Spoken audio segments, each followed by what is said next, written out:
رب العالمين والصلاة والسلام على سيد الأنبياء والمرسلين محمد وآله وأصحابه أجمعين ومن تبعهم بإحسان إلى يوم الدين أما بعد فأعوذ بالله من الشيطان الرجيم بسم الله الرحمن الرحيم سبحان الذي خلق الأزواج كلها مما تنبت الأرض ومن أنفسهم ومما لا يعلمون.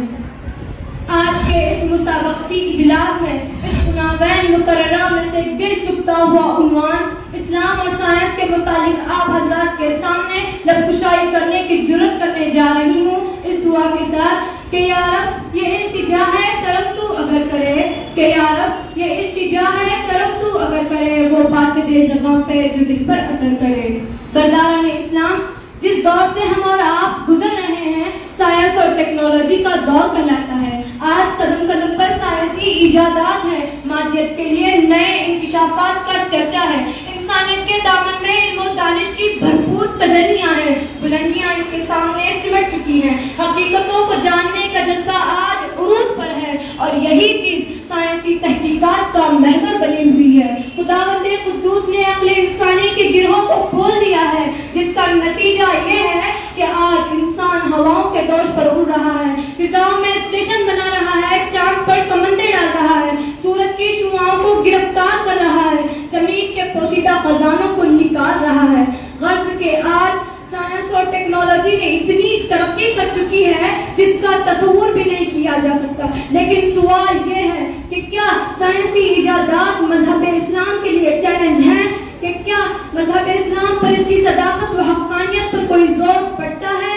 کہ کیا اس سے اسلامی عقائد کی تائید پر کوئی حرف آتا ہے؟ نہیں اور ہرگز نہیں، بلکہ اس سے اسلامی عقائد کی تائید ہوتی ہے. قرآنی دعوے کی حقانیت کھل کر سامنے آتی ہے.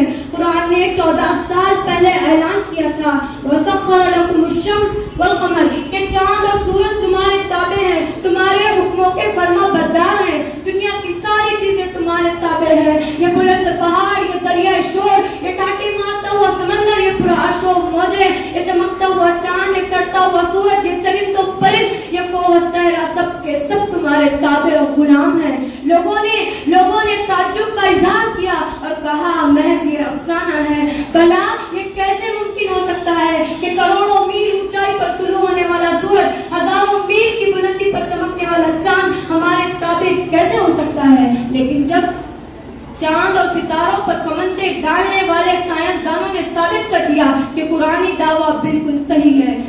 تصدیر مہر و ماہ مبارک تجھے مگر، تصدیر مہر و ماہ مبارک تجھے اگر، دل میں اگر نہیں تو کہیں روشنی نہیں. محترم حضرات، اسی طرح محمد عربی صلی اللہ علیہ وسلم کو اللہ تعالیٰ نے معراج کرا کر ہم کلامی کا شرف عطا کیا. تو آپ صلی اللہ علیہ وسلم نے کفار و مشرکین سے کہا کہ آج رات میں نے بیت المقدس کا سفر کیا، راتوں رات آسمان پر گیا، خدا سے کلام کیا. تو مشرکین مکہ انکار کر بیٹھے کہ اتنی قلیل مدت میں جنت اور دوزخ کی سیر کیسے ممکن ہو سکتی ہے. لیکن جب ہوائی جہاز ایجاد ہوا تو لوگوں کی آنکھیں کھل گئی، زبانیں گم ہو گئی، ماننے پر مجبور ہو گئے کہ جب انسانی دماغ کا بنایا ہوا یہ ایروپلین چند منٹوں میں میلوں کا سفر طے کر سکتا ہے تو خدا کا بنایا ہوا برا جنت اور دوزخ کی سیر کیوں نہیں کرا سکتا؟ پرے ہے چرخ نیلی فام سے منزل مسلمہ کی، پرے ہے چرخ نیلی فام سے منزل مسلمہ کی، ستارے جس کی گرد راہ ہو وہ کارواں تو ہے. بزرگان محترم، اسلام سائنس کی مخالفت نہیں کرتا اور نہ سائنسی ایجادات کے استعمال سے روکتا ہے اور نہ زمینی معدنیات کے سراغ لگانے سے منع کرتا ہے. اسلام تو ہمیں سب کچھ کرنے کی اجازت دیتا ہے، مگر اکبر الہ آبادی مرحوم کا یہ پیغام یاد رکھنا چاہیے. تم شوق سے کالج میں پلو، پارک میں پھولو، جائز ہے غباروں میں اڑو، چرخ پہ جھولو، بس ایک سخن بندہ عاجز کی رہے یار، اللہ کو اور اپنی حقیقت کو نہ بھولو. وآخر دعوانا الحمدللہ.